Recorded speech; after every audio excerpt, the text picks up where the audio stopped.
Sa bawat isyu ng bayan, may kanya-kanyang opinyon ang mamamayan. Pinas, Pinas, Sabat with Coach Jared. Makisali, makisabat sa talakayan with Coach Jared. Boses ng masa, ating pagbibigyan. Opinyon ng taong bayan, ating pakikinggan. Pinas Sabat, Pinas Sabat. Kasama si Coach Jared. Opinyon ng masa, sureball kasama. Pinas Sabat with Coach Jared. Tuwing Sabado, alas 8:30 hanggang alas 10 ng gabi sa Radyo Pilipinas, Radyo Publiko, 738. Hello everyone at welcome po dito sa Radyo Pilipinas, Radyo Publiko, dito sa Pinas Sabat with Coach Jared. Kamusta kayong lahat? Namiss ko kayo guys, promise. Namiss ko kayong lahat dito sa Radyo Pilipinas mga kababayan. Pasensya na po, matagal-tagal tayong hindi nakabisita dito sa ating radio show. Marami kasi tayong ginagawa. Ayan, pero we're back. Sorry po sa pasensya na rin sa pamunuan ng Radyo Pilipinas. Opo, nagkataon lang po talaga, hindi po talaga natin sinasadya. But we're back. At sana po i-like nyo po itong ating live stream dito sa Radyo Pilipinas, Radyo Publiko 738. Sa mga naikinig po sa atin sa radyo, maraming pong salamat sa pag-tune in po dito sa Radyo Pilipinas. At paki-share na rin po itong ating kwentuhan dito sa Radyo Pilipinas, mga kababayan. At syempre, huwag niyo rin nakakalimutan na mag-subscribe dito sa YouTube channel ng Radyo Pilipinas ngayon. Ayan, andyan na yan, available na yan. Subscribe na kayo dyan, mga kababayan.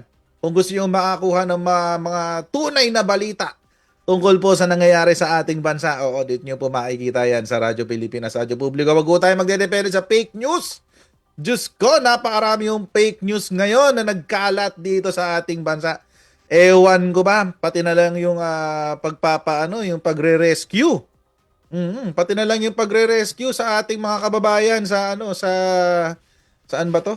Sa Middle East ginawan pa ng fake news. Oo, mga kababayan, nakakagulat. Sinasabi ng mga supporters ng kabilang panig ang nagpadala daw ng charter flight papunta ng Middle East yung isang mayor sa southern part of the Philippines. At naipagtulungan daw ang isang bansa. Sa tulong daw ng isang bansa na nandoon naman yung laging nagwo-water cannon diyan sa West Philippines Sea. Mga kababayan, yun ang sinasabi ngayon sa social media. Pero alam naman ho natin, mga kababayan, yan po ay fake news. Fake news ho yan. Huwag niyong paniniwalaan yan, mga kababayan. Dahil nga ito nga walang katotohanan. Alam natin yan, mga kababayan, dahil tayo nga madalas nakakakita ng kapekean nitong kabilang grupo laban sa administrasyon. Ewan ko ba, bakit ganun? Hindi ko naiintindihan, ba't lagi na lang iniimbentuhan ng kwento ang Marcos administration? Nakakatawa na lang paminsan-minsan yung mga kwento masyadong out of this world, mga kababayan. Masyadong out of this world Hindi ko makita yung minsan yung sense. Tulad nun. Yung dyan sa yung dyan sa, what do you call this? Pag-rescue nga o yung pag-charter ng flight ng ating gobyerno para tulungan ang ating mga kababayan dyan sa Middle East. Pati yung ginawan pa ng maling kwento. Pero congratulations po sa ating DMW at sa ating OWA na nakapagpasok na ng, if I'm not mistaken, more than 400 nakapagpa-repatriate na ng more than 400 OFWs galing ng Middle East. At if I'm not mistaken, may darating pa na 300 plus today. So nakakatawa na lang din, pati yung ibang mga mainstream media, di ko na lang babanggitin kung anong tawag dito, publication. Pero makikita nyo naman yan sa aking Facebook page. So, nakita ko lang, nadaanan ko habang nagdo-doom scroll ako sa social media. Scroll ako ng scroll lang ganyan. Nakita ko, merong isang periodiko or claiming to hindi ko alam kung claiming to be o talagang periodiko. But anyway, merong isang periodiko na tawag dito, sinabi na wala parang inutil daw ang quote-unquote. Hindi ko ho sinabi yan, sinabi ho yun ng periodiko. Inutil daw ang administrasyon dahil wala pa raw napapauwi. Oo. Napakalaking fake news ho nun, mga kababayan. Mhm. Tapos ang pinost niya ay yung buti parang yung pagtulong ng Singapore para maiuwi yung iba nating kababayan. Parang yun ang ano eh.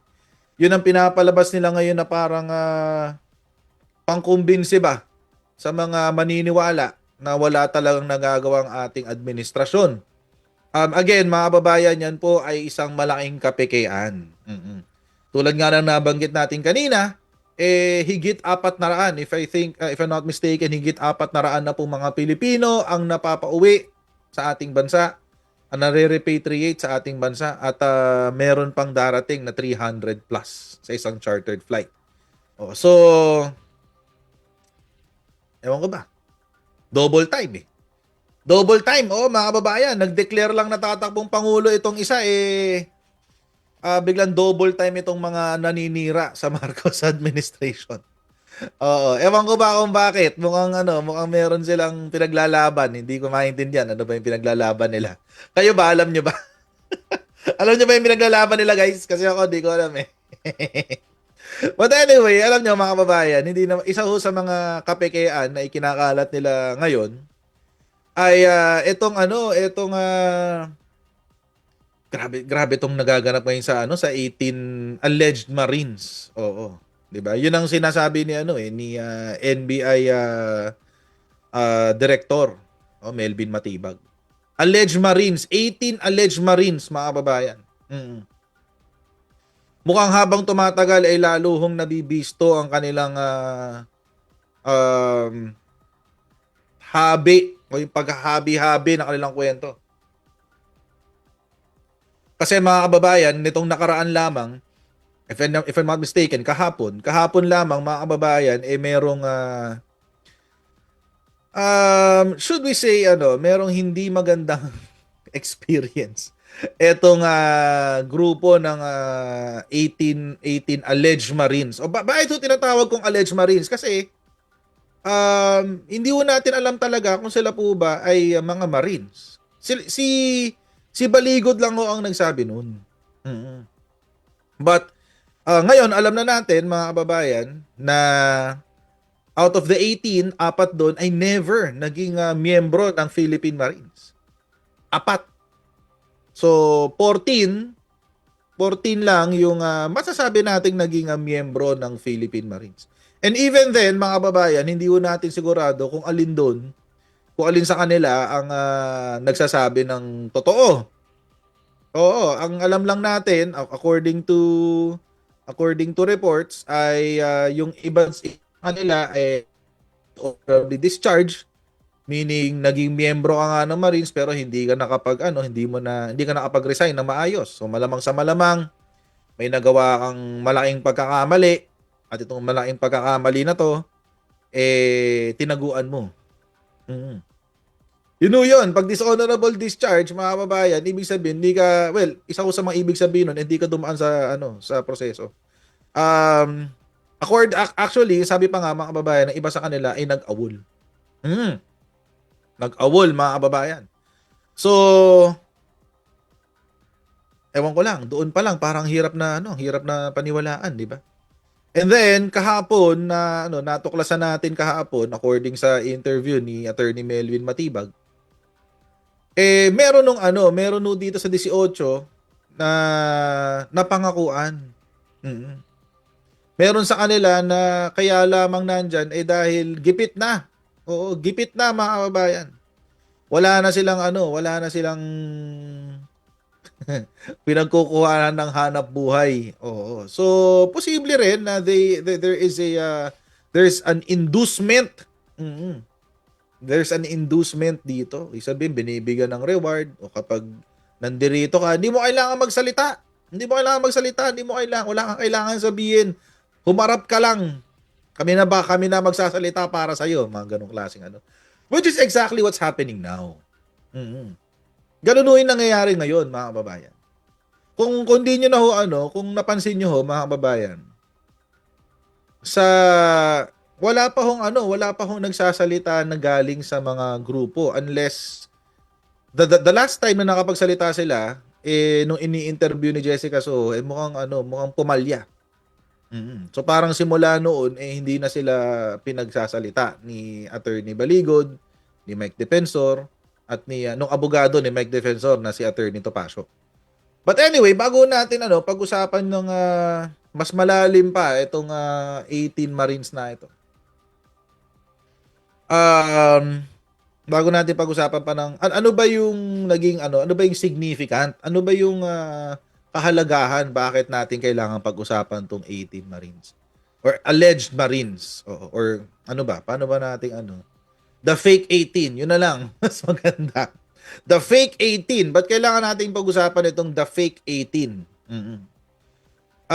Kasi mga kababayan, may sinasabi kasi sila na alegasyon, lalong-lalo na sa ating Pangulo.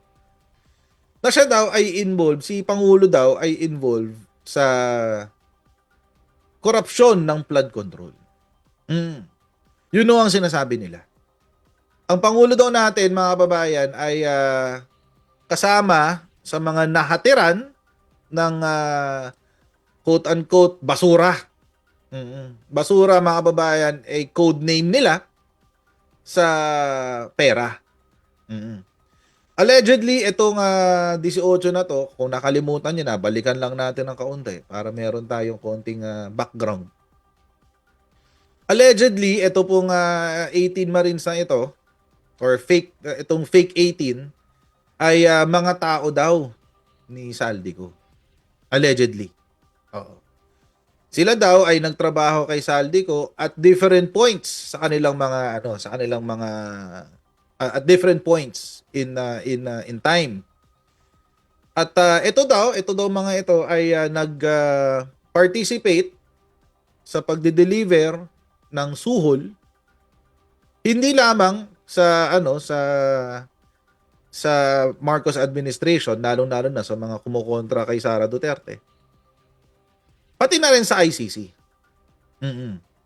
At mga babayan, kung babalikan ho natin ng history, ito pong 18 Marines na ito, or yung fake 18, ay sila ho ay nag-umpisa sa kanilang kwento nung panahon na magkakaroon na ng tawag dito, bago yung confirmation hearing ni former President Rodrigo Duterte. So now, kung sa ganung perspective nyo titignan, mga kababayan, makikita nyo yung pattern. Ginawa nila yan, nag-expose sila bago ng confirmation hearing ni Rodrigo Duterte. And then after which, mga kababayan, ang ginawa naman nila ikinalat na yung kanilang kwento. Once again, mga kababayan, kwento lang nila to, hindi pa ho ito na validate, hindi pa ho ito na iimbestigahan. In process pa lang actually kung tutusin. And then afterwards, mga kababayan, isa rin ho sa mga aligasyon nila, maliban ho sa si Presidente Bongbong Marcos ay tumanggap daw ng pera galing sa flood control project. Isa rin ho sa mga aligasyon nila, mga kababayan, ay tumanggap din daw ng suhol ang ICC. Galing daw kay former Senator Antonio Trillanes. So, ngayon, mga kababayan, makikita nyo na kung bakit relevant o bakit napakahalaga na ginawa nila yung kanilang press con the day before the confirmation hearing, confirmation of charges hearing ni Rodrigo Duterte, para mabahiran yung proseso ng ICC, mabahiran ito ng mali siya, tutuusin, para masabi ng mga pabor kay Rodrigo Duterte at ang mga naniniwala sa mga taong ito na galit din sa administrasyon, para masabi nila na meron dahilan kung bakit dinala si former President Rodrigo Duterte sa The Hague. Una ay ang suhol para sa ICC. Yun ang una. Pangalawa, mga kababayan, ay para dahil nga doon sa flood control. Oo. So, it's parang parang hitting two birds with one stone, mga kababayan. It's hitting two birds with one stone. Nasiraan mo na yung ICC, nasiraan mo din pati yung administration. Di ba? Ang galing. Pero mga kababayan, so lumabas nga itong 18 fake 18. Lumabas sila, paglabas nila, agad-agad actually mga kababayan. Kung nakalimutan niyo na, ipapaalala ko sa inyo. Agad-agad nadurog yung kanilang testimonya. Unang-una mga kababayan, ang unang nagsalita ay ang Philippine Navy. May kredibilidad po ba ang Philippine Navy na magsalita patungkol sa kwento nitong fake 18? Syempre, may kredibilidad sila. Bakit? Kasi itong fake 18, mga kababayan, sinasabi nila, sila daw ay naging miyembro ng Marines. Yun ang sinasabi nila. Sila daw ay Marines na nasa ilalim ng hukbong pangdagat natin. So,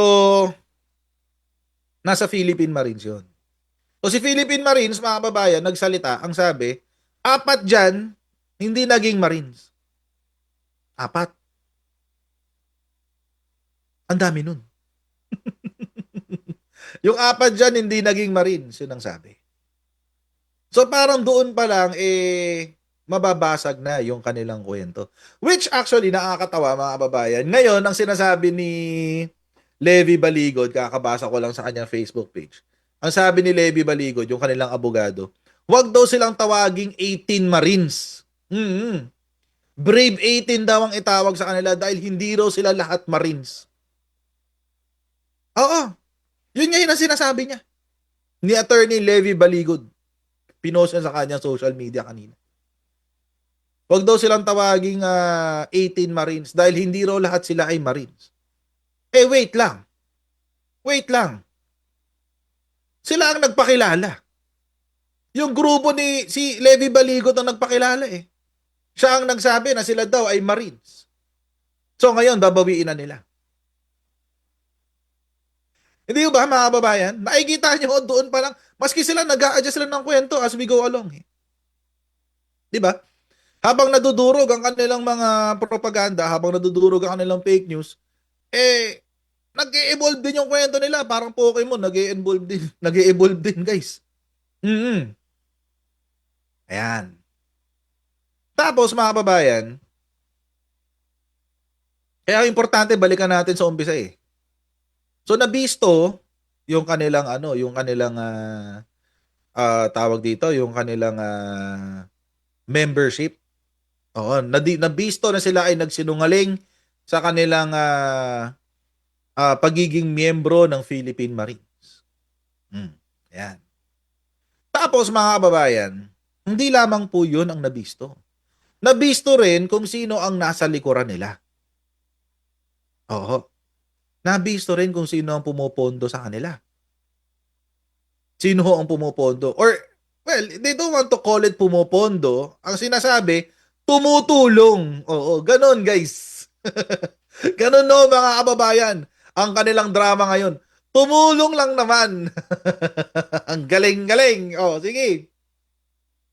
Galingan nyo ang pagsisinungaling nyo dyan. Oh, sige. Tumulong lang naman daw. Oh, itong taong ito, siya ang tumulong para buuin ang press conference dyan sa Club Filipino. Or Club, minsan Club Filipino ang tawag na. Hindi ko na bakit Club. Pero Club Filipino. Itong taong ito, tumulong din para sila ay magkaroon ng sasakyan. Tumulong lang naman mga kababayan. Oo. Itong tao ito mga kababayan, si Mike Defector. Ay, hindi. Defensor pala, Defensor. Oo. Si Mike Sorry na dulas. Akala ko channel ko eh. Pasensya na. Akala ko channel ko guys. Oo.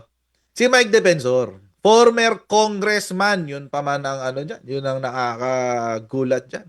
Dating congressman, oo, di ba ang tawag sa mga congressman, honorable. Oo. Mukhang iniwan na ni former congressman Mike Defensor ang honorable nung siya ay umalis din sa kongreso. Oo. So, siya rin yung nag-orchestrate nung tao dito, nung press con, orchestrate, quote-unquote, ng press con sa Club Filipino at siya rin ang nagbigay ng kanilang transportation.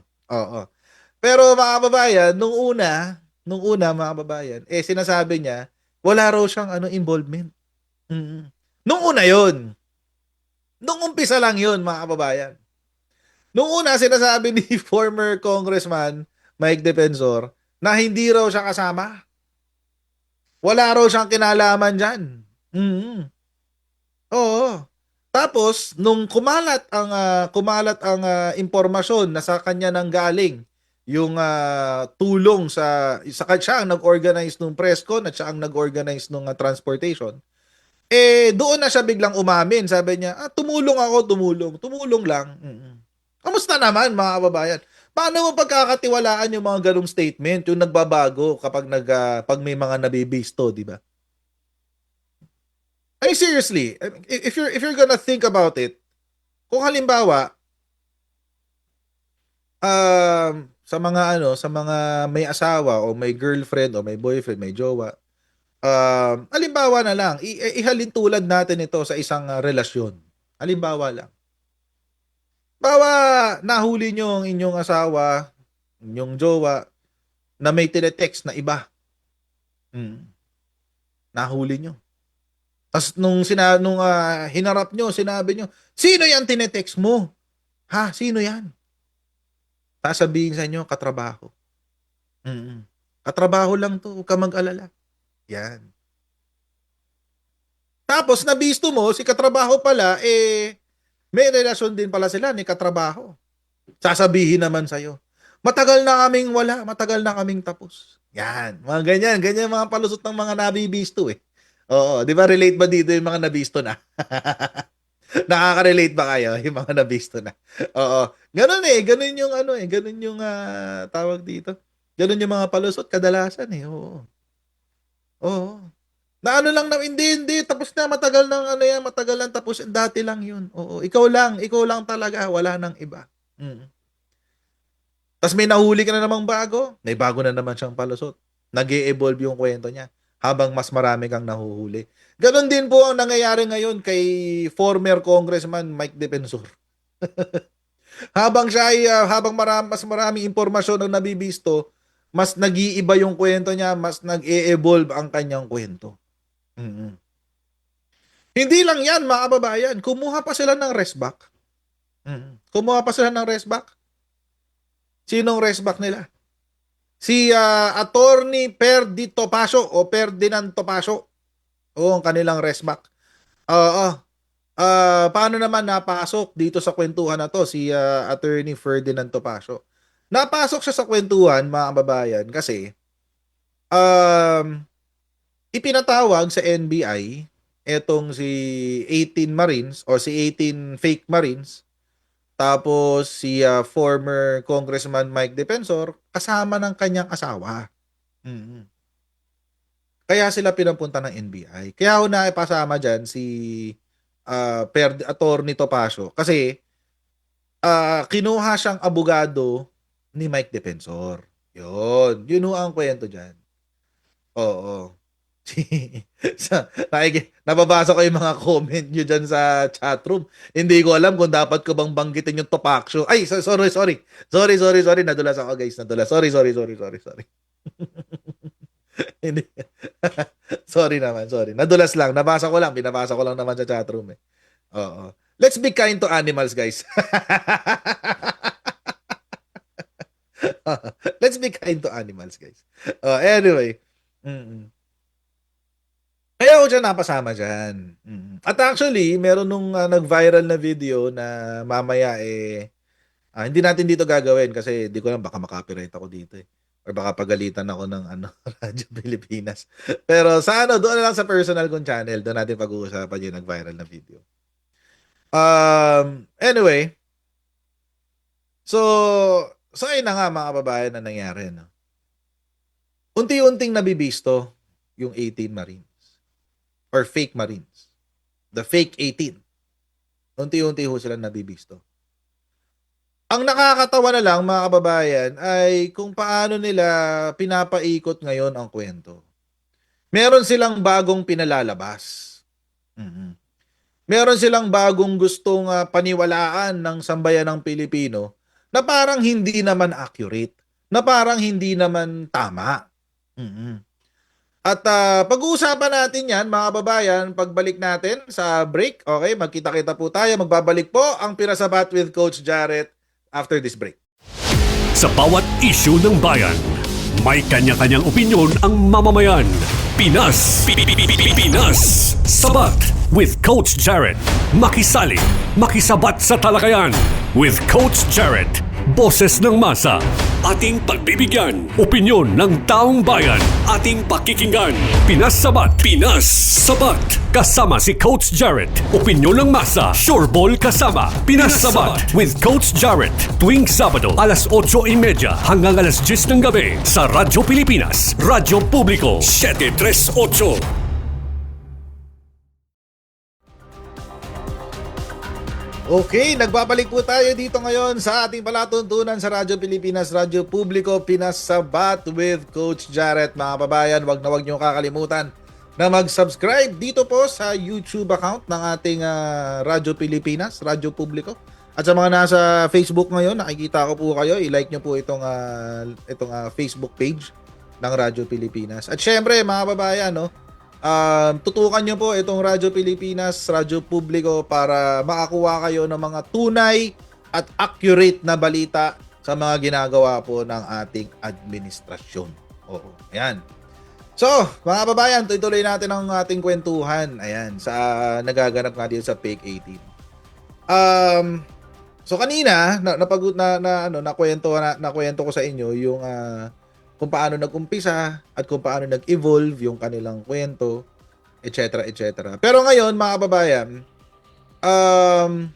dahil fast forward to the present, kahapon nga humarap sila sa NBI. At nung humarap sila sa NBI, mga kababayan, allegedly, sila daw ay hinaras. Allegedly. Hinaras daw sila ng NBI. Allegedly, sila raw ay pinipilit na magtestimonya. Allegedly, sila daw ay pinipilit na magsalita laban sa kanilang mga sarili. Oo, self-incriminating daw. Self-incrimination daw ang ginagawa ng NBI. Allegedly. Pero kwento nila yon, so sila ang bida, guys. Wag nating kontrahin ang kwento nila kasi nga sa kwento nila sila ang bida. Oo. Pero ano ba ang katotohanan? Ang katotohanan, mga kababayan, kahapon sa naganap na nung pinasumpi na sila at sila ay humarap sa NBI, ang gusto lang naman mangyari ng NBI, mga kababayan, ay sumulat sila ng hiwa-hiwalay na affidavit. Yun lang naman, mga kababayan. Harassment ba yun? Hindi ho. Hindi ho harassment yun, mga kababayan. Hindi ho harassment yun. Yun lang ang gustong gawin ng NBI. Kasi sila nga ay gumawa ng isang affidavit lamang. Excuse me. Tapos, sa isang affidavit na to, mga kababayan, silang lahat nakapirma doon, yung fake 18. Actually, humarap nga kahapon sa NBI, 16 lang. Oo, 16 lang, wala pang dalawa. So, merong ito nga, si former congressman, sabi ni Melvin Matibag, Director Melvin Matibag, itong si former congressman, Mike Defensor, siya nga daw, ang sabi pa niya, we invoke our right to silence. Oo. Yung sa Miranda rights, di ba? Yung you have the right to remain silent. O, parang inaresto niya yung sarili niya. No? Ganun eh. Oo. You have the right to remain silent. Oo. Yun ang sinasabi ng mga pulis kapag may aarestuhin. Di ba? You have the right to remain silent. Ito baliktad. Oo, si Mike Defensor mismo ang nagsabi. Si former Congressman Mike Defensor daw mismo ang nagsabi, I invoke my right to silence. Ay, I invoke my right to silence daw mga kababayan. Parang inaresto niya ang sarili niya. So, mga kababayan, ang ending, wala hong nakuhang bago impormasyon ang NBI. Mhm. Hindi sumulat ng affidavit, individual affidavit, ang mga fake 18. Wala silang isinulong na bagong kwento. Mhm. At ang nakakatawa mga kababayan, ang nagsasalita para sa kanila ay si Debbie Baligod, Mike Defensor, at Ferdinand Topacio. Sila lang. Imagine, 18 sila, or in yesterday's case, 16 sila. Ni isa sa kanila wala nagsalita. Oo. Ni isa sa kanila ay walang nagkwento sa kanilang nalalaman. Mhm. Ngayon, ang gustong palabasin nitong si Ferdinand Topacio, gusto niyang palabasin na ito daw ay isang form of harassment. Ito daw ay paghaharas or pang-aabuso ng gobyerno sa karapatang pantao nitong fake 18. Pang-aabuso daw mga kababayan.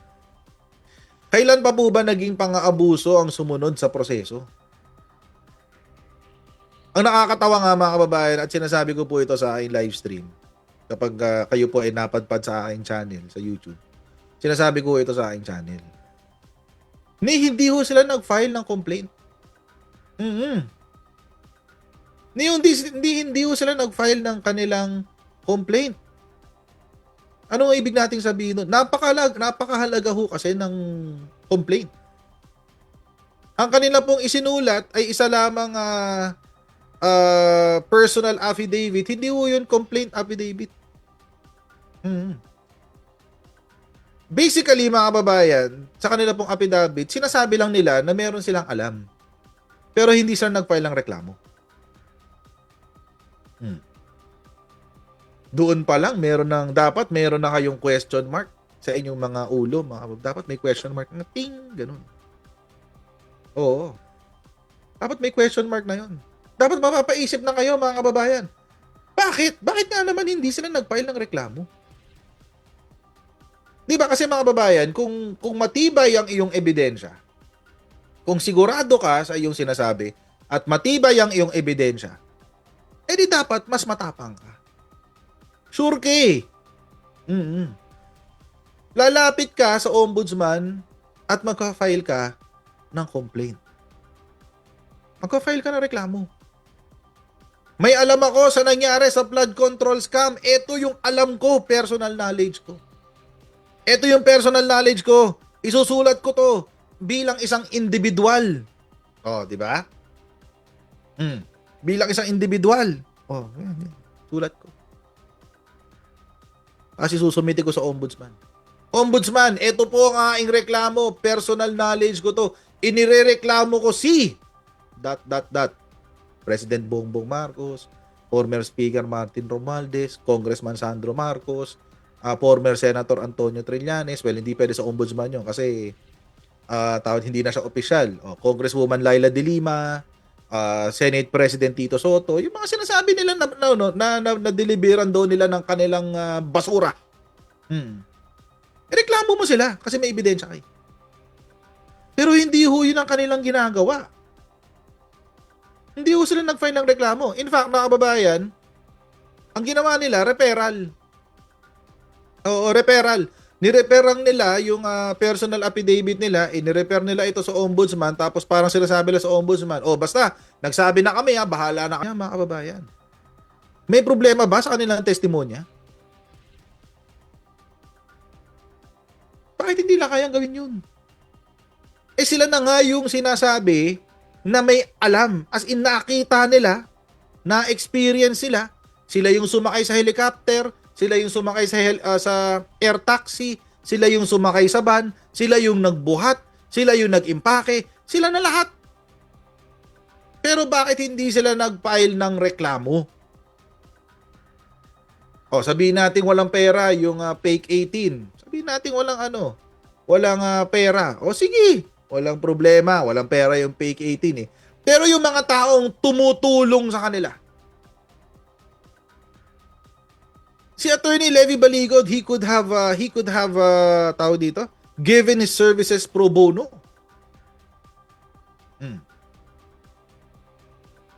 He could have given himself his services pro bono. Abogado naman siya. Kayang-kaya naman niya siguro sustentuhan yung kanyang sarili. Di ba? Kaya naman niya siguro sustentuhan yung kanyang sarili. O ito si Mike Defensor. Ang tagal ng congressman yan. Nakakuha nga siya ng personal lawyer. Nakakuha siya ng abogado na magre-representa. Sa kanya lang by the way si Topacio ang nire-representa niya ay hindi yung 18 Marines o yung 18 fake Marines. Ang nire-representa niya si Mike Defensor lang. Pero bakit hindi matayuan ni Mike Defensor yung kanyang sariling reklamo? Kapag humarap sila sa media, ang sinasabi nila, ito yung sinabi ng 18 Marines bakit hindi iniimbestigahan to? Ba't hindi iniimbestigahan to? Iniimbestigahan na nga, ang problema ayaw niyong sagutin Ayaw niya magbigay ng individual na testimonya. Iniimbestigahan na nga. So mga babayan, doon pa lang, medyo questionable na yung kwento. Doon pa lang Mag-iisip ka na dapat kung ikaw ay isang Pilipino na nag-iisip, maiisip mo agad na bakit ganun? Pero kung ikaw nabubulag ng iyong pagkaidolo sa nakaraang presidente, iniisip mo lang ang Marcos administration ang masama, ang mabuti lang ay yung nakaraang administrasyon, hindi mo maiisip yun. Papaniwalaan mo yung propaganda. Papaniwalaan mo yung propaganda. Papaniwalaan mo yung drama. At this point, mga kababayan, nagiging drama na lang talaga siya. At ito pang malala. Ito pang malala, mga kababayan. Nabisto ng Office of the Ombudsman na yung isang larawan sa kanilang affidavit na kanilang isunumite. By the way, take note ito ay galing mismo sa affidavit ng mga fake Marines. Nanggaling ito mismo sa kanila. Sabi nung fake Marines, sa kanilang affidavit, sila daw ay nagde-deliver ng maleta. Sabi nila yon.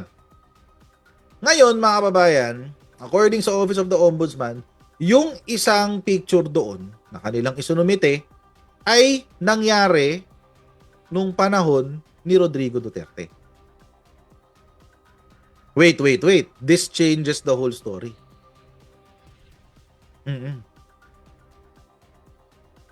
Ang kwento ngayon, mga kababayan, kung totoo, ang impormasyon na nakalap ng Office of the Ombudsman,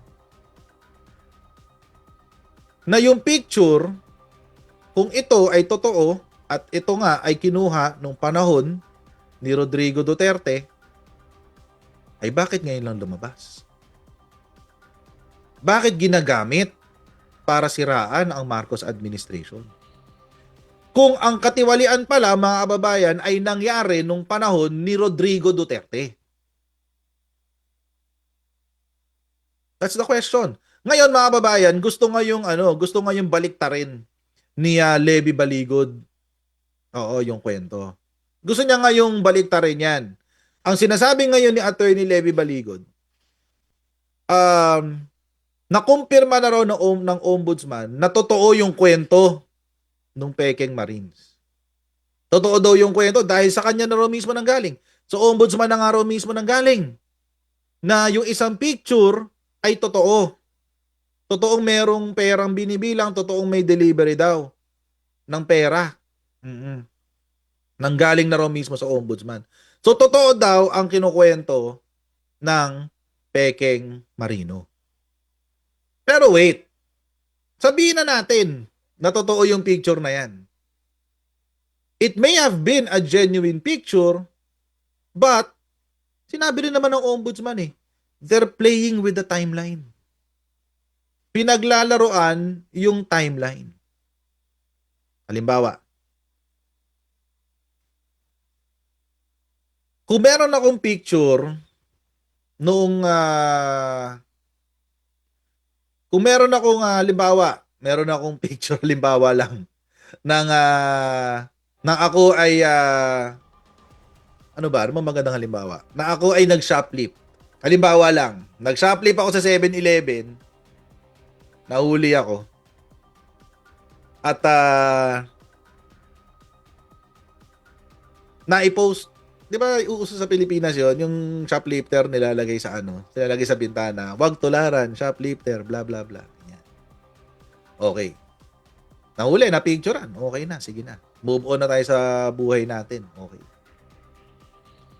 Ngayon, mga kababayan, yung same dito ng grupo ni Baligod. Gumamit sila ng lumang picture na panahon pa ni Rodrigo Duterte. Ebidensya ng katiwalian sa ilalim ni Rodrigo Duterte. At ginamit nila para pangsira. Ginamit nila bilang paninira sa Marcos administration. So, kung totoo yung picture na yon, mga kababayan, tama pa rin bang sabihin na ang dapat imbestigahan ay si Presidente Bongbong Marcos? Na ang dapat imbestigahan ay si former Speaker Martin Romualdez? Na ang dapat imbestigahan ay si Congressman Sandro Marcos? Na ang dapat imbestigahan ay si Congresswoman Laila de Lima? Na ang dapat imbestigahan ay si Senate President Tito Soto at yung iba pang mga nakalista sa kanilang listahan? Tama pa rin ba na yun ang sasabihin mo? Hindi na. Iba na ang kwento. Iba na dapat ang iyong sasabihin. Sino na dapat ang imbestigahan natin? Kung ang picture na ito ay totoo at ito ay naganap nung panahon ni Rodrigo Duterte, sino ang ngayon ang dapat mong imbestigahan? Hindi naman presidente si Bongbong Marcos noon. Sinong presidente noon? Nung pinicturan yun, di ba si Rodrigo Duterte? Sino ang House Speaker? Si Lord Alan Velasco. Sakto pa nga yun, mga kababayan eh. Kasi nung si Lord Alan Velasco ang House Speaker, doon nagkaroon ng issue sa rocknetting dyan sa Benguet. Yung rocknetting, yung kumita yung magkapatid na Yap, si Eric tsaka si Edvic Yap, yung kumita sila ng 36 billion. Oh, pasok yun. Doon din natin makikita, mga kababayan, na si Pulong Duterte nag-take home ng 51 billion. So, ngayon, mga kababayan, mapagtatagpi mo ngayon yung kwento na matagal nang nangyayari pala. By the way, mga kababayan, wag din ho natin kalimutan, si Saldico ay pumasok sa Kongreso noong 2019. So, mali ba natin kung matagal na tong racket ni Saldico? Kung matagal na tong racket nila Eric Yap? Kung matagal na tong racket ni Pulong Duterte? So, ngayon, mga kababayan, mag-shift ka. Di ba? Kung ang tunay na kwento ay magsasabi na ang picture na ito ay naganap nung panahon ni Rodrigo Duterte, ay hindi mo na pwedeng, isasantabi mo na si Bongbong Marcos, Martin Romualdez, Sandro Marcos, Laila de Lima, Tito Soto. Sasantabi mo na sila. Bakit? Wala sila sa timeline eh. Nasaan ba si President Bongbong Marcos noong 2019? Nung si Lord Alan Velasco ang House Speaker? Nasaan ba siya? Citizen. Private citizen. Si President Bongbong Marcos noon. Si Congresswoman Laila de Lima, ano siya nun? Nakakulong, naka-detain sa PNP Custodial Facility dahil sa gawa-gawang kaso ni Rodrigo Duterte. Si former Senator Tito Soto o si Senate President Tito Soto, senador na siya nun. Saka si pangalan nito, si Senator Ping Lacson. Mga senador na sila nun. Pero wala pang flood control issue nung mga panahon na yun. Ang issue noon, mga kababayan, parmali. Parmali ang issue noon. Pero mga kababayan, tatama rin yung kwento kung accurate at tama ang sinasabi ng Office of the Ombudsman na yung picture ay kinuha nung panahon ni Lord Alan Velasco, tatama rin ang sinabi ni Rodrigo Duterte na maraming ghost projects sa DPWH nung panahon niya. Iiswak din. Iiswak din. Pareho ng timeline eh. So ngayon, papasok din sa kwento ng mga diskaya.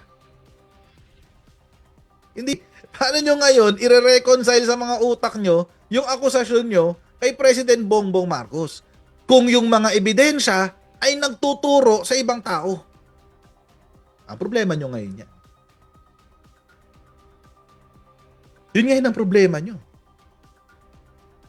Problema rin ngayon yan ni Sara Duterte. Pamilya sila eh. Hindi natin alam. Nakinabang din kaya si Sara Duterte sa flood control. Bakit? Kasi siya ang mayor ng Davao City noong panahon na yan. At yung kapatid niya, ang congressman ng 1st District. At yung 51 billion pumasok sa payang kapag napatunayan ng Office of the Ombudsman na panahon pa ito ni Rodrigo Duterte, mag-iiba na. Mag-iiba na ang focus ng kwento. Kaya nga mga kababayan, ipinipilit ni Mike Defensor na dapat ang imbestigahan yung Marcos administration. Kasi nga, kung mabibisto na sila ay gumamit ng impormasyon, ng ebidensya na nakinuha pa nung panahon ni Rodrigo Duterte, mag-iiba ngayon ang focus ng investigasyon. Mapupunta kay Pulong, mapupunta kay Lord Alan Velasco, mapupunta kay Rodrigo Duterte. Dadagdag to sa issue niya ng Parmali. Bakit? Kasi si Rodrigo Duterte mismo, yung administrasyon niya, ang nagyayabang na sila ay nakapaggawa ng 13,000 flood control projects. Nasaan ngayon yung 13,000 na yun? Hindi pa mga kababayan, it's only logical na kung meron ng 13,000 na existing, hindi gantong kalala ang magiging baha sa Pilipinas. Kasi meron na eh. May existing ka na eh. Magdadagdag na lang ang Marcos administration para mas buo. 'Di ba? Kung baga sa puzzle, nagawa mo na yung 80% ng puzzle, magdadagdag na lang si President Bongbong Marcos ng 20%. 80% nagawa na ni Duterte, 20% gagawin ni President Bongbong Marcos. May problema doon sa mga flood control projects. At ngayon, mga kababayan, yung ebidensya na dapat ay noon pa inilabas nung panahon ni Rodrigo Duterte, ngayon lang naglalabasan. Ang tanong, ngayon, mga kababayan, mukhang magkukulangin tayo ng oras sa phone in. Pero bibigyan natin ng panahon ng phone in pagbalik natin sa break. Ang tanong, reliable pa rin bang witness ang 18 alleged Marines? Yan po ang sasagutin natin pagbalik natin sa break. Magbabalik po ang Pinasabat with Coach Jan. Sa bawat issue ng bayan, may kanya-kanyang opinyon ang mamamayan. Pinas Sabat with Coach Jared. Makisali, makisabat sa talakayan with Coach Jared. Boses ng masa, ating pagbibigyan. Opinyon ng taong bayan, ating pakikinggan. Pinas Sabat kasama si Coach Jared. Opinyon ng masa, sureball kasama. Pinas Sabat with Coach Jared. Tuwing Sabado, alas 8:30 hanggang alas 10 ng gabi sa Radyo Pilipinas, Radyo Publiko, 738. Okay, welcome back po mga kababayan dito sa Radyo Pilipinas, Radyo Publiko, Pinas Sabat with Coach Jared po ang inyong pinapainggan ngayon dito po sa Radyo 738, Radyo Pilipinas, Radyo Publiko. At syempre napapanood nyo rin po ito sa Radyo Pilipinas YouTube channel at Facebook pages. Huwag nyo kakalimutan na mag-subscribe dito sa Radyo Pilipinas at i-follow ang kanilang Facebook page para sa tunay na balita patungkol sa administrasyon. Oo, ayan. So mga kababayan, nandito na po tayo sa parte ng ating palatuntunan kung saan kayo po ay maaaring tumawag. Ayan na nga, may tumatawag na agad guys. Eto na, sige, sagutin na natin guys. Okay. Hello? Hello po? Hello? Hello po, good morning. Hello, Good hello morning. ma'am. Good morning po sa inyo. Ano po ang inyong pangalan at taga saan po kayo ma'am? Jenny Lynn from Toronto po. Ayan, si Ma'am Jenny Lynn. Oo. Suki kayo ma'am dito, di ba? Opo, kamusta po? Ayos naman po ma'am. Sige po ma'am, i-share nyo po yung reliable pa rin ho ba ang ating 18 alleged marine sa kanilang kwento? Ang dami kong red flags ng mga testimony nila. Tsaka yung credibility nila, red flag din. Like, meron nga tayong kasabihan sa Latin na falsus in uno, falsus in omnibus. So, false in one, false in all. Like, Mhm. kung sinungaling ka sa isa, na nagsinungaling ka sa isang sinabi mo, lahat na ng mga sinabi mo, wala ng credibility yun. Mhm. That's it. Yun lang po yung yung opinion. Okay, okay. So parang hindi na po. Thank you very much po, ma'am. Opo, opo. Thank you very much po sa pagtawag. Bye. Apo. So parang hindi na wala na rong kredibilidad yung mga 18 Marines kasi nga kung nagkamali na sa isa, baka may problema na sa kalahatan. Oo. Maaari po kayong tumawag by the way dito po sa ating phone number, nakikita niyo po din sa taas. Oo, nakita niyo sa taas kanina. At mako-contact niyo po tayo sa WhatsApp. Opo, wala po tayong kung nasa Pilipinas kayo, diyan matatawagan niyo tayo sa 0960. Ang bilis 0960 nawala. Ayan, 0960-826-9015. Ayan. Matatawagan niyo po tayo diyan. Ngayon, kung kayo po nasa abroad or kayo po mas gusto niyo tumawag sa online, kung download po kayo ng WhatsApp, matatawagan niyo tayo sa WhatsApp. Ayan. So, yun po ang ating unang caller. Ayan. Maraming pong salamat sa inyong pagtawag. Ayan. At bukas po ang ating mga linya para po sa inyong para makisabat po kayo sa atin mga kababayan. As usual, sabi nga ni Ma'am kanina, kung hindi na accurate sa umpisa, baka hindi na katiwa-tiwala yung karamihan. Oo. Although, agree po ako doon in principle, pero syempre may mga exceptions. There's always the exception to the rule. Pero syempre, ang hirap din kasi parang hirap na paniwalaan kapag nagkamali ka na sa umpisa, di ba? Halimbawa, yung mga detalye ng iyong kwento, tulad dito balikan natin yung fake, itong 18 alleged Marines. Nung inamin nila na nagkamali sila sa pagsali sa pangalan ni Laila de Lima, ni Congresswoman Laila de Lima. Di ba? Parang hirap na ngayon pagkatiwalaan yung sinabi. Tapos, ang gusto lang ni Levy Baligod, kalimutan lang natin yun na parang, hindi, nagkamali lang kami, sorry. Sensya na. Di namin sinasadya. Kalimutan na lang natin yan. Yun lang yung mali namin, pero yung kabuuan, totoo. Paano naman namin paniniwalaan na yun? Kung ganun ang kwento. Hindi ba? Pati yung pagsama kay former kay SP Tito Soto. Pati yung pagsama sa kanya sa listahan. Hindi naman siya senador noon. Oo, hindi siya senador noon Noong panahon na yon, si SP Tito Soto, civilian. Kasi nga, doon after 2022 elections, naglaylo dahil sa kasamaang palad hindi nanalo bilang vice-presidente. Diba? Si Secretary Anyo, isa pa siya, nabiktima rin, kasama daw sa listahan. Hindi ko alam bakit kasama si Anyo, siguro dahil sa mga usapin tungkol sa West Philippine Sea. Malamang sa malamang kasi national defense 'Di ba? National Security Advisor yan si Secretary Anyo. If I'm not mistaken. So, baka dahil doon. Ano pa ba? Ano ba may mga inconsistencies nila? Yun nga, yung bin ring up din ni Ombudsman Remulla na yung kanilang mga picture is isa sa mga picture doon nung panahon pa ni Rodrigo Duterte. So, kung ganong karami yung error, parang hirap na paniwalaan, no? Parang doon na kaagat yung false in one, false in everything. Oo. Falsus uno, falsus omnibus.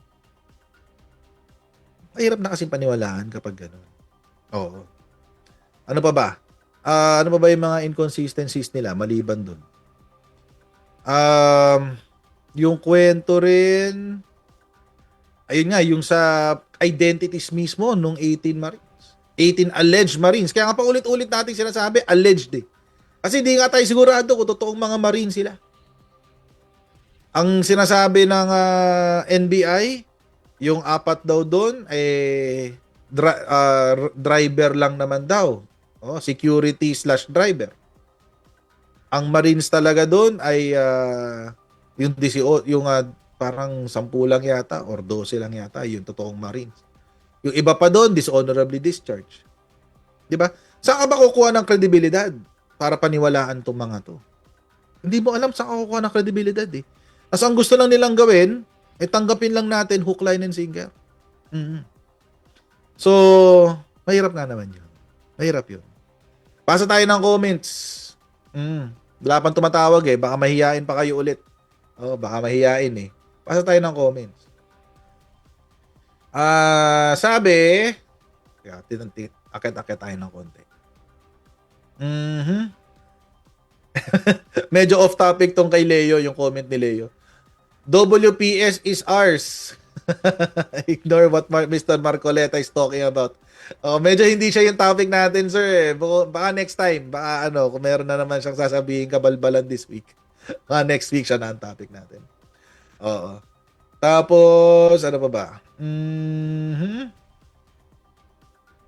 Okay, wait lang. Tingin tayo dito. Double time na sila sa pagsira kay PBBM, sabi ni Montreal Canfield. Double time nga eh. Well, kasi, alam nyo, I think kasi itong Marcos administration will finish strong. This administration will finish strong. At dahil this administration will finish strong, baka mamaya, yung magiging kandidato ng nitong administrasyon, baka makakuha ng momentum. So, habang maaga, barata na, 'di ba? Para wala nang momentum. Oo. 'Di ba? Delivery, si Montel Canfield din, sabi, delivery para kay PBBM, sino ang maniniwala sa kanila? Legit na fake 'yan. Parang meron na ring nagpatunay, mga kababayan, na wala talagang delivery na naganap kay PBBM. Ito po ay nanggaling sa NBI. Ang sabi po ng NBI, mga kababayan, nagbigay daw ng dokumento o nagbigay ng dokumento, papeles, ang air taxi, kung saan yun daw ang naging service provider ni Saldico at nung isang miyembro ng 18 alleged Marines, nung fake 18. Kung nag-deliver ng pera daw sa Ilocos Norte. Nag-deliver daw ng maleta sa Ilocos Norte. So, ang sabi ng air taxi, wala naman dong record sa kanilang manifest na nagpapakita na merong magkasamang Saldico at yung pangalan nung security na yun na nagpunta ng Ilocos Norte. Wala naman daw. So, again, mga kababayan, saan kukuha ng kredibilidad? 'Di ba? Saan natin huhugutin ang kredibilidad nitong mga 18 alleged Marines? Oo. Kaya, ang hirap eh. Sabi naman ni Bella Bell, 94, di ba nga may balita noon na siya may pakana kung bakit nagkagulo sa speakership? Kasi friends sila ni Velasco. Si Sara Duterte ba to? Oo. Well, kasi ang kwento noon, Kaya lang natin na pag-uusapan to kasi na-bring up si Lord Alan Velasco na nung panahon doon niya nangyari yung maleta. Ang nangyari daw kasi doon, mga kababayan, etong si Rodrigo Duterte, pinangakuan na si Alan Peter Cayetano na siya ang magiging House Speaker for the whole 3 years. Mhm. Pero itong si Sara Duterte, syempre best friend niya isa sa mga best friend niya si Lord Alan Velasco. At meron yung isang panahon na kung saan etong si Sara Duterte ay nakialam sa trabaho ng lehislatura at naipasok niya si GMA bilang House Speaker. Gusto niyang ibigay naman yung pagiging House Speaker kay Lord Alan Velasco. So ang kwento, and I guess this is the chismis at the time, is that na-impluwensyahan daw ni Sara Duterte si former President Rodrigo Duterte na magkaroon ng term sharing. Naipasok si Lord Alan Velasco.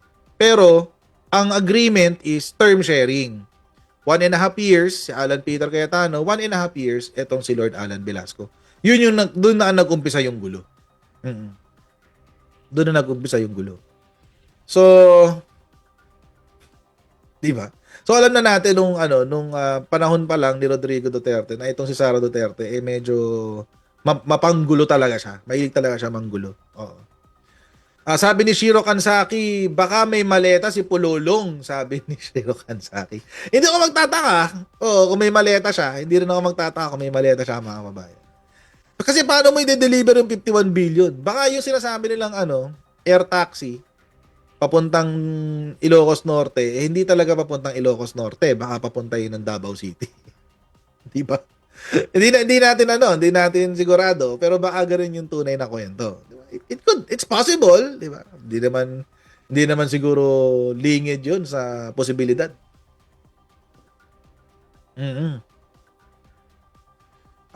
Sabi naman ni Miko Artita, sabi niya, tapos lahat ng ex-marines, mga tauhan ni Saldico. Baka nagkataon lang, Miko.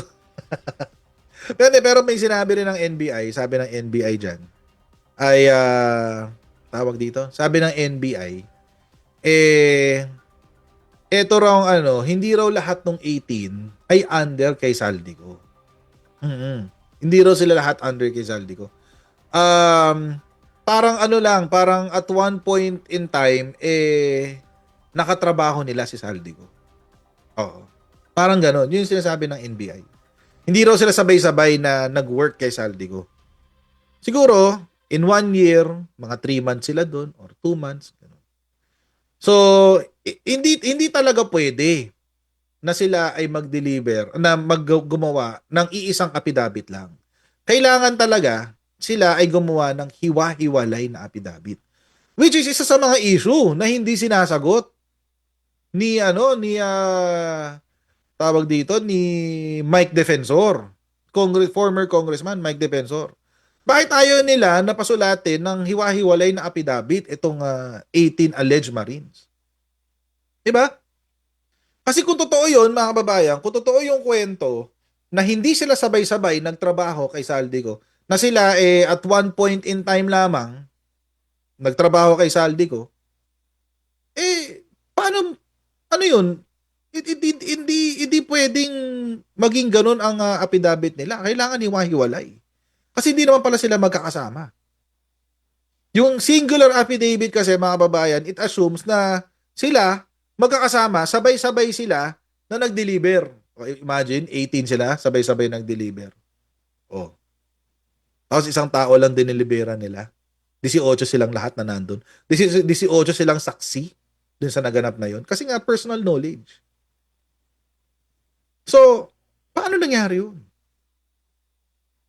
Kung at one point in time ka lamang nandyan, paano mo sasabihin na okay na yung isang affidavit? Hindi. Kailangan buuin mo. Buuin nyo yung kwento. Kanya-kanya kayo ng affidavit. Yun ang mas magandang gawin. Oo. Tapos sabi ni Precious Roa Gold. Puro kabalbalan pinaggagawa ng mga yan sa halip na tumulong na lang, puro batiko sa kapwa Pilipino hinihila pababa. Well, Kaya nga meron chismis na destabilization attempt lang to eh. May ganong chismis eh. Sabi ni Jack9 sa YouTube, gawain nila, bintang nila, kaya madali sa kanila gumawa ng intriga. At doon na nga tayo mga kababayan. Nandun na nga tayo ngayon sa punto na yun. Merong posibilidad or malaki ang posibilidad na ito ay chismis lamang. Intriga lang. Intriga lang talaga. Itong nangyayari na to. At syempre, kung intriga lang siya, edi dapat ba natin paniwalaan kung intriga lang? Hindi na. Hindi na. Kung at the risk of giving the enemy tips. Diba? At the risk of giving the enemy some tips. Dapat kasi galingan nila yung kanilang kwento. At makakatulong yung pagbibigay nila ng hiwa-hiwalay na affidavit. Siguro at this point, yun na lang talaga yung makakapagbigay ng kredibilidad dito sa 18 alleged Marines. Na kung susulat sila ng kanya-kanya nilang mga affidavit. At hanggang wala silang hiwa-hiwalay na affidavit, mahihirapan. Mahirap po mga babayan. Mahirap po paniwalaan yung kwento nila. At kung mahirap paniwalaan yung kwento nila, mga kababayan, tingin nyo ba magbebenepisyo dyan yung mga kakampi ng mga Duterte? Siyempre hindi. Ang iisipin lalo ng taong bayan, inuuto nyo kami. Inuuto nyo kaming lahat at ginagamit nyo kami sa inyong pamumulitika. Oo. Yun ang iisipin ng taong bayan dyan. No more, no less. At lalong masisira ang kanilang principal, kung sino man yung kanilang principal, kung yung feeling presidente na galing ng Davao o yung ibang bansa na nagbabayad sa kanila. Mahihirapan sila lalong makakuha ng tiwala galing sa taong bayan. Okay, so mga babayan, since ayaw nyong tumawag, bawin lang tayo next week. Oo, siguro next week medyo tatapang na kayo. Nahiya yata kayo, ayaw nyong tumawag eh. Dati maraming tumatawag dito pero ngayon mahihain na. Pero sige, next week mga kababayan, magkita-kita tayong muli sa ating susunod na Pinasabat with Coach Jarrett. God bless everyone and we'll see you next week, guys. Guys, okay? Huwag niyo po kakalimutan, 8:30 p.m. sa Radyo Pilipinas, Radyo Publiko, Channel 3 po sa TV Plus, sa Channel 45 to 49 sa GMA for the box. Okay, kita-kita po tayo next week. God bless. See you next week, guys. Bye! Sa bawat issue ng bayan, may kanya-kanyang opinyon ang mamamayan. Pinas Sabat with Coach Jarrett. Makisali, makisabat sa talakayan with Coach Jarrett. Boses ng masa, ating pagbibigyan. Opinyon ng taong bayan, ating pakikinggan. Pinas Sabat kasama si Coach Jarrett. Opinyon ng masa, sureball kasama. Pinas Sabat with Coach Jarrett. Tuwing Sabado, alas 8:30 hanggang alas 10 ng gabi sa Radyo Pilipinas, Radyo Publiko, 738.